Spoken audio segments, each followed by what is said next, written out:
Welcome into the recap of the Bears 2025 draft class. The NFL draft is in the books from Green Bay, Wisconsin. I'm David Kaplan. It's brought to you by our great partners at Lakeside Bank, the #1 draft pick in Chicago area banking for 59 years. Their CEO, Phil Cacciatore, says our tagline fits. It's about time you used Lakeside Bank. We do here at the recap. And your Chicagoland and Northwest Indiana Chevy dealers, they are the official truck partner of the Chicago Bears. Let's roll through the Bears draft picks. I'll tell you what I liked, what I didn't like, and I can also tell you, you can take this as a script and use it every single year. The same nonsensical comments you're going to hear over the next few days. We had consensus in the room. You'll hear that one.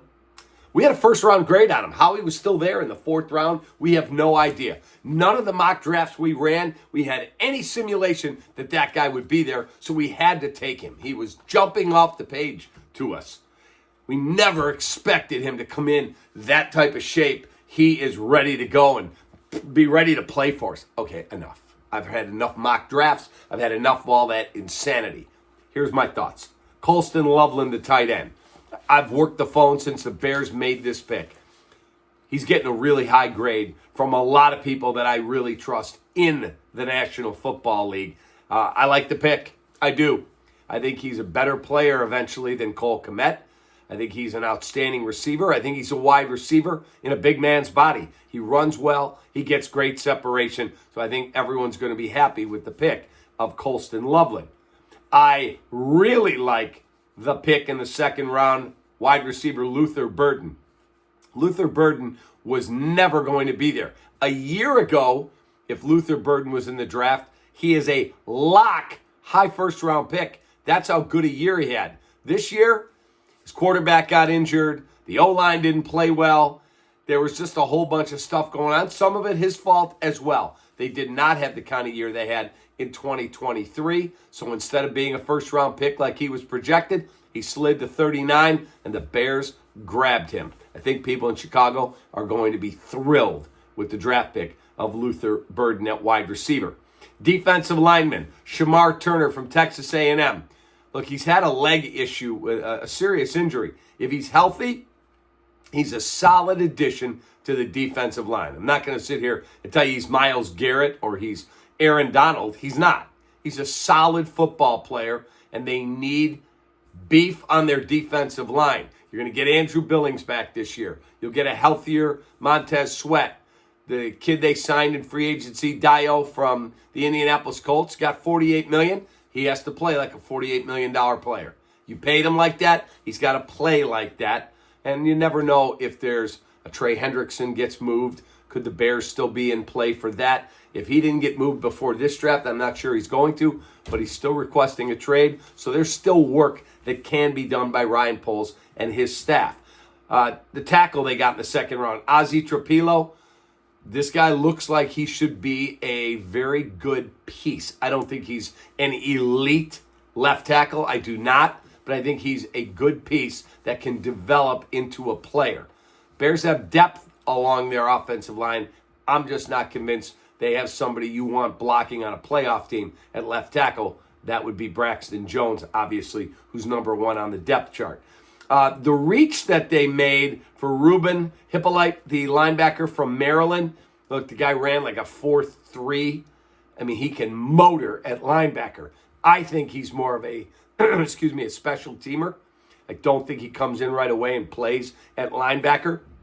Most of the analysts felt he was going to be an undrafted free agent who would have a lot of teams after him. But when he ran the 4.3, everyone went, did you see that guy, how fast he is? He'd be great in special teams for sure. Is he a every down linebacker?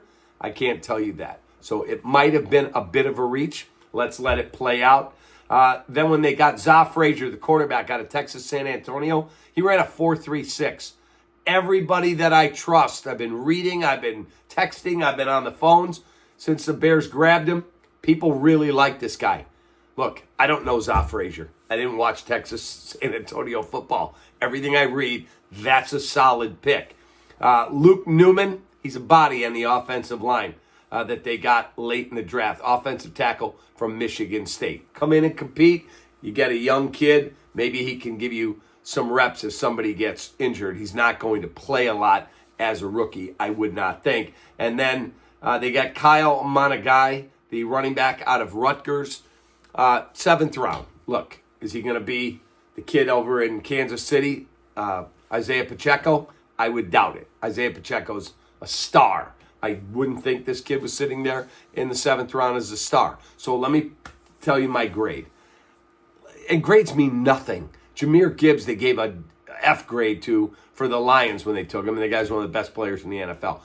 In my opinion, I wish they would have prioritized the running back spot a little bit more, like a Travion Henderson.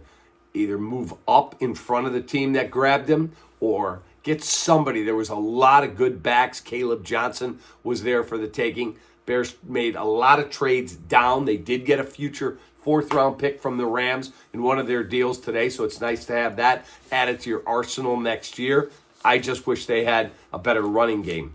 DeAndre Swift, he's okay. He's not a bad player. He's okay. He's not a star. And then this kid, and you got Roshan Johnson. Is Ian Wheeler coming back? That I can't answer for you. I don't know. He's coming off an ACL last year in training camp. So, again, grades mean nothing. They mean nothing. I gave you the Jahmyr Gibbs example. But as I look at this entire class, it's fine. I like the top of the draft. I like the Lovelin, the Luther Burden, the Shamar Turner picks. Beyond that, maybe the Za Frazier pick. Beyond that, it's all a crapshoot. So I think they did okay. They did fine. B-. You want to give them a B? Give them a B. That's not an A-level class right there, because you still didn't address left tackle with somebody that you go, that dude's a star. Now, could somebody get released? Maybe, but not anybody that is a superstar at left tackle are they getting moved at this point in time. The only player that could be in place still if he continues to demand a trade is Trey Hendrickson from the Cincinnati Bengals at rush edge. And right now, with the draft in the rearview mirror, I would bet he doesn't get moved. There's my thoughts. Again, we had consensus in the room. Never thought he'd be there. We had a 1st-round grade on him. How we got him in the 5th round, I have no idea. Oh, by the way, congrats to Shadur Sanders. He finally got picked. Finally, 5th round to the Cleveland Browns. Folks, appreciate you supporting our draft coverage all weekend long. We've had a ton of feedback. People have enjoyed it, so post your thoughts. Love to hear what you have to say. The Bears have their roster pretty much put together with Ben Johnson. Got a whole lot of weapons. It's on you, Caleb. It's on you, Ben. Let's go. Appreciate you greatly. Thank you again to our great sponsors at Lakeside Bank. It's about time. And the Chicagoland and Northwest Indiana Chevy dealers. Appreciate you greatly. We'll talk to you tomorrow. Take that.